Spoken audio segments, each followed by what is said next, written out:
How is a major policy decision taken. So last video से हमने हमारा chapter number 4 जो है वो शुरू किया था और लास्ट वीडियो में हमने आइडिया लिया था कि हम इस पूरे चैप्टर में क्या पढ़ने वाले हैं और चैप्टर का नेम ही सजेस्ट करता है कि वर्किंग ऑफ इंस्टीट्यूशंस। तो इस चैप्टर में हम अलग अलग गवर्नमेंट के जो इंस्टीट्यूशंस हैं उनके काम के बारे में जानने वाले हैं कि वो किस तरीके से काम करते हैं। So we will start with our chapter with a topic that is how is a major policy decision taken, कि जो एक बहुत इंपॉर्टेंट कोई बड़ा पॉलिसी डिसीजन है उसको कैसे लिया जाता है, किस तरीके से कोई भी डिसीजन लिया जाता है। तो ये तो हो गया हमारा मेन टॉपिक, मेजर टॉपिक है ना। अब इसके अंदर भी हमें कुछ छोटे छोटे टॉपिक्स पढ़ने हैं, मतलब कि हमारा जो बड़ा टॉपिक है how is a major policy decision taken, इसको हम कुछ छोटे छोटे टॉपिक्स के मदद से समझेंगे, जैसे कि अ गवर्नमेंट ऑर्डर, फिर नीचे सेक्शन है द डिसीजन मेकर्स। तो ये सारे जो सेक्शंस हैं, फिर नीचे है यहाँ नीड फॉर पॉलिटिकल इंस्टीट्यूशंस, और उसके बाद हमारा सेकंड मेजर टॉपिक पार्लियामेंट शुरू होता है। तो बेसिकली क्या है, जैसे कि हम अपने पिछले चैप्टर्स में भी देखते आ रहे हैं कि एक मेजर टॉपिक होगा जिसको कि हम छोटे छोटे टॉपिक्स की मदद से पढ़ने वाले हैं। तो हमारा मेजर टॉपिक क्या हो गया, how is a major policy decision taken, ये मेन टॉपिक हो गया। अब इसमें जो सब हेड्स हैं उनके जरिए हम इस बड़े टॉपिक को समझने वाले हैं। तो पहला टॉपिक है जो कि हम इस वीडियो में डिस्कस करेंगे और नेक्स्ट वीडियो में हम नेक्स्ट टॉपिक्स जो हैं वो शुरू करेंगे, मतलब उन्हें डिस्कस करेंगे एक एक करके। तो पहला टॉपिक क्या हो गया इस 4.1 वाले टॉपिक के अंदर, जो कि है गवर्नमेंट ऑर्डर, कि एक गवर्नमेंट का ऑर्डर क्या है, उसका एक तरीके से आज्ञा, उसकी हुक्म हो गया उसका कि वो क्या ऑर्डर दे रही है। On August 13, 1990 the government of India issued N order. तो इसको हम एक एग्जाम्पल के जरिए पढ़ने वाले हैं और एग्जाम्पल है अगस्त 13 का 1990 में। इस तारीख को जो गवर्नमेंट है उसने एक ऑर्डर इशू किया। It was called an office memorandum, और जो उन्होंने ऑर्डर इशू किया था 13 अगस्त 1990 को, उस ऑर्डर का नाम था, उस ऑर्डर को हम क्या बोलते हैं, office memorandum. Like all government orders it had a number and is known by that.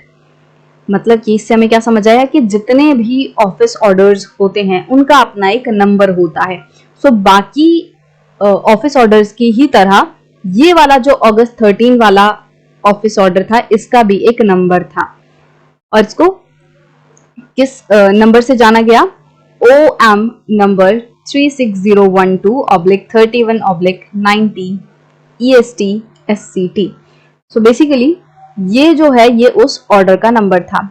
Dated 13/8/1990, और डेट क्या है, 13 अगस्त 1990 की डेट है।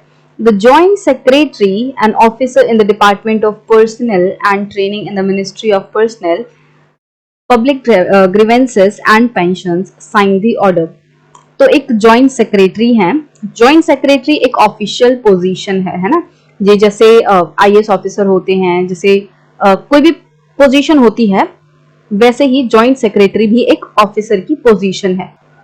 सो जो department of personal and training in the ministry of personnel public grievances and pensions के under ये joint secretary थे। इसका मतलब कि हमारे देश में देखो अलग अलग मिनिस्ट्रीज होती हैं, जैसे आपने देखा होगा कि हेल्थ मिनिस्ट्री है, रेलवे मिनिस्ट्री है, एविएशन मिनिस्ट्री है, एजुकेशन मिनिस्ट्री, मतलब इस तरीके से अलग अलग मिनिस्ट्रीज होती हैं। ये मिनिस्ट्रीज क्या करती हैं, ये हमारे देश के उस पर्टिकुलर एरिया को, जैसे होम मिनिस्ट्री है या फिर जो एजुकेशन मिनिस्ट्री मान लो आप एग्जाम्पल के तौर पे, वो क्या करेगी, वो बच्चों के एजुकेशन से रिलेटेड काम करेगी। तो इसी तरीके से हर एक मिनिस्ट्री का अपना एरिया होता है और उससे रिलेटेड वो काम करती है।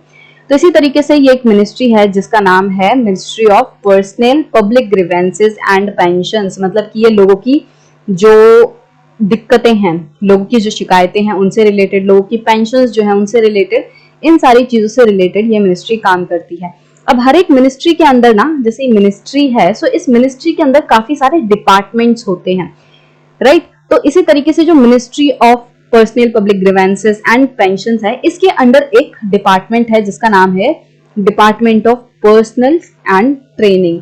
तो एक डिपार्टमेंट है department of personal and training, मतलब कि इसमें इस वाले डिपार्टमेंट में लोगों की बात की जाती है और उनकी ट्रेनिंग की बात की जाती है, उससे रिलेटेड काम होता है।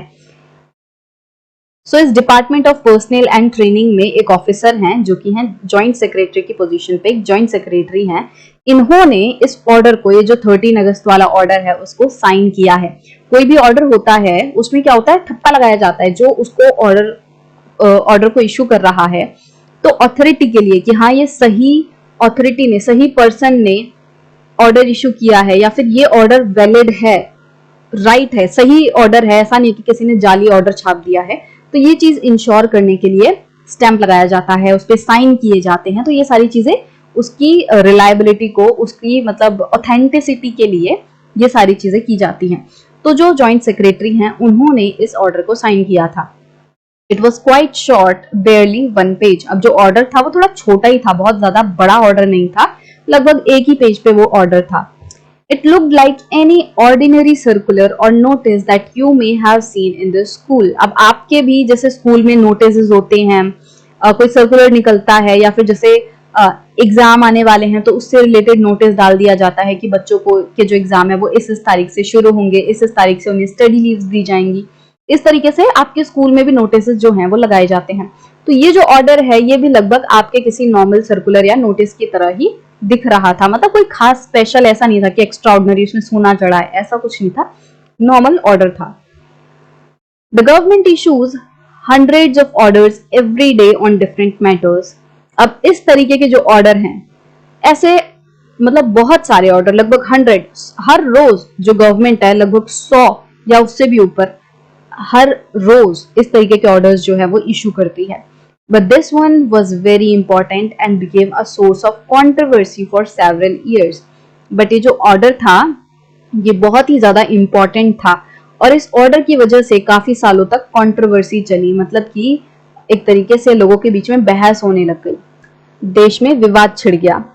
Let us see how the decision was taken and what happened later. तो अब हम देखेंगे आगे कि भाई ये जो डिसीजन है वो कैसे लिया गया था और उसके बाद क्या हुआ। तो यहाँ पे आप देख सकते हो ये इस ऑर्डर की कॉपी है, and you can see on the top it's number is given, उसकी डेट बताई हुई है, सब्जेक्ट बताया हुआ है। जैसे आप कोई भी नोटिस होता है उसका सब्जेक्ट जो है वो लिखा जाता है, राइट। इसी तरीके से यहाँ पे भी जो ऑर्डर है उसका सब्जेक्ट लिखा गया है कि भाई ये ऑर्डर किस बारे में है, ताकि पढ़ने वाले को एक ग्लैंस में ही आइडिया मिल जाए कि अंदर क्या होने वाला है। तो सब्जेक्ट क्या है, 27% reservation for socially and educationally backward classes in civil post services. तो ये जो ऑर्डर है ये रिजर्वेशन के लिए है, जो बैकवर्ड क्लासेस हैं उनके रिजर्वेशन के लिए है। सिविल पोस्ट में, सर्विसेज में, मतलब एक तरीके से जो गवर्नमेंट की जॉब्स हैं उसमें बैकवर्ड क्लासेस के रिजर्वेशन को लेकर ये ऑर्डर है। तो इसमें जो हाईलाइटेड पॉइंट्स हैं वो एक बार हम डिस्कस कर लेते हैं, क्योंकि हमें आइडिया मिलना चाहिए कि आखिरकार ये जो ऑर्डर है वो क्या है। तो आइडिया हमें लग चुका है सब्जेक्ट को देखकर। तो एक और बार मतलब ये जो हाईलाइटेड 2 चीजें हैं उनको थोड़ा डिस्कस कर लेते हैं। तो यहाँ पे लिखा है 27% of the vacancies in civil post and services under the government of India shall be reserved for SEBC. अब इसमें क्या बोला गया है कि अब से क्या होना चाहिए कि गवर्नमेंट ऑफ इंडिया के अंदर जितने भी सिविल पोस्ट हैं, जितनी भी सर्विसेज हैं, मतलब बेसिकली जो गवर्नमेंट सर्विसेज हैं उनके अंडर SEBC के लिए, मतलब कि socially and economically backward classes के लिए 27% का रिजर्वेशन होना चाहिए। कि अगर मान लो किसी जॉब के लिए 100 पोस्ट निकाली गई हैं तो इन 100 में से 27 सीटें जो हैं वो सिर्फ और सिर्फ SEBC के लोगों को ही दी जाएंगी, right. This is what reservation is, कि आप कुछ सीटें रिजर्व कर दो सिर्फ उन्हीं पर्टिकुलर कम्युनिटी के लिए, कि हाँ बस यहाँ से इन सीटों पे SEBC के लोग ही आएंगे, कि कम से कम 27% हमने रिजर्व कर लिया है। So that is what this order was about. अब अगला जो है ये एक डिफरेंट ऑर्डर है, ये 8/9/1993 का है, मतलब कि 8 सितंबर 1993 का है। सो इसका आगे जहां पे जिक्र होगा उसको हम वापस से टेकअप करेंगे। अभी तक हमने जो जिक्र है अभी तक हमारे सब्जेक्ट में, मतलब कि जो भी हमने सब्जेक्ट मैटर पढ़ा है अभी तक उसमें इस वाले ऑर्डर का डिस्कशन हुआ है। तो अभी हमने ये डिस्कस कर लिया। We will take up the next one in the later part.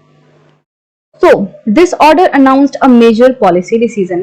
इस ऑर्डर ने क्या किया, एक बहुत ही बड़ा पॉलिसी डिसीजन लिया। अब डिस्कस तो हमने कर ही लिया है कि ये ऑर्डर किस बारे में था। तो अगेन यहाँ पे इन्होंने लिखा हुआ है, it said that 27% of the vacancies in civil post and services under the government of India are reserve for socially and educationally, I guess मैंने पहले इकोनॉमिकली बोल दिया था, so it's socially and educationally, economic वाला system तो बाद में आया है, राइट? सो हाँ, I am sorry for the mistake. तो ये था सोशली एंड एजुकेशनली बैकवर्ड जो क्लासेस हैं उनके लिए 27% का जो रिजर्वेशन है वो आया है। और इसका मतलब बेसिकली क्या है कि वो सारी क्लासेस, वो सारी कम्युनिटीज जो कि सामाजिक तौर पे पिछड़े हुए हैं, जिनको कि उतनी पुराने टाइम से अपॉर्चुनिटीज नहीं मिली हैं, एजुकेशनली बैकवर्ड है, मतलब कि उनकी पढ़ाई लिखाई इतनी नहीं है, उनको इतनी अपॉर्चुनिटी नहीं मिल रही कि वो अच्छे स्कूल में पढ़ सकें, अच्छी एजुकेशन ले सकें, इस तरीके के कम्युनिटी के लोगों के लिए ये जो रिजर्वेशन है वो निकाला है। So SCBC is another name for all those people who belong to the caste that are considered backward by the government. तो SCBC जो है उन कास्ट के लिए, ये जो नाम है वो यूज किया जाता है उन सभी कास्ट के लिए जो कि गवर्नमेंट द्वारा बैकवर्ड कंसिडर की जाती हैं, कि जो पिछड़ी हुई जातियां हैं। The benefit of job reservation was till then available only to schedule caste and schedule tribe. So ये जो 13 अगस्त 1990 का जो ऑर्डर है, इससे पहले क्या था कि जो रिजर्वेशन है वो सिर्फ और सिर्फ SCs एंड STs के लिए ही था, OBCs के लिए कोई भी या SCBCs के लिए कोई भी जो रिजर्वेशन है वो नहीं था। तो इस ऑर्डर की वजह से क्या हुआ कि अब SCBCs के लिए भी रिजर्वेशन आना था। Now a new third category called SCBC was introduced. तो एक तीसरी कैटेगरी, मतलब कि रिजर्वेशन पहले SCs एंड STs के लिए दिया जा रहा था, अब एक नई तीसरी जो कैटेगरी है SCBCs की उसे इंट्रोड्यूस किया गया। Only persons belong to backward classes were eligible for this quota of 27% jobs.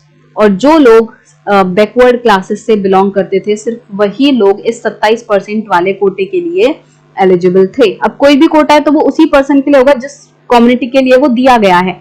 तो अगर कोई पर्सन SC वाला कोटा क्लेम करना चाहता है तो उस पर्सन को SC का होना चाहिए, वो पर्सन शेड्यूल कास्ट को बिलोंग करना चाहिए, तभी वो उस कोटे के लिए अप्लाई कर सकता है। Similarly if someone wants to apply for scheduled tribes quota, तो उसको शेड्यूल ट्राइब से बिलोंग होना चाहिए, वो पर्सन शेड्यूल ट्राइब का होना चाहिए। तो सिमिलरली अगर किसी पर्सन को 27% वाली जॉब कोटे में जॉब लेनी है तो उसके लिए वो पर्सन बैकवर्ड कास्ट को बिलोंग करना चाहिए, उस बैकवर्ड क्लास को जिसको कि सेंट्रल गवर्नमेंट नोटिफाई करती है, जिसको कंसीडर करती है as backward class. So others could not compete for these job. तो 27% की जॉब के लिए दूसरे लोग कंपीट नहीं कर पाएंगे। जैसे मैंने आपको अभी 100 और 27 वाला एग्जांपल दिया था कि अगर 100 टोटल सीट्स हैं तो उनमें से 27 जो है वो रिजर्व हो गई।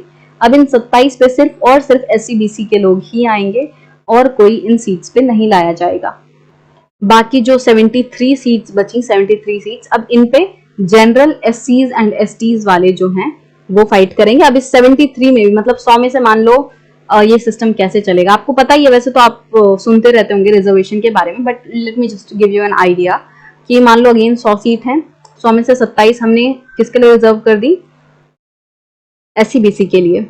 सो SCs के लिए जो रिजर्वेशन है वो है 15% की, 15% ऑफ दिस 100 जो है वो रिजर्व होगा SCs के लिए, इस पे शेड्यूल कास्ट आएंगे, और जो STs हैं उनके लिए है 7.5% का रिजर्वेशन। अब आप बोलोगे भाई किसी के लिए 27, किसी के लिए 15, किसी के लिए 7.5, ऐसा क्यों है? तो ये है पॉपुलेशन के बेसिस पे कि OBCs या SCBCs जो हैं उनकी संख्या बहुत ज्यादा है, तो उनकी पॉपुलेशन के हिसाब से उनको ये रिजर्वेशन दिया हुआ है इन्होंने।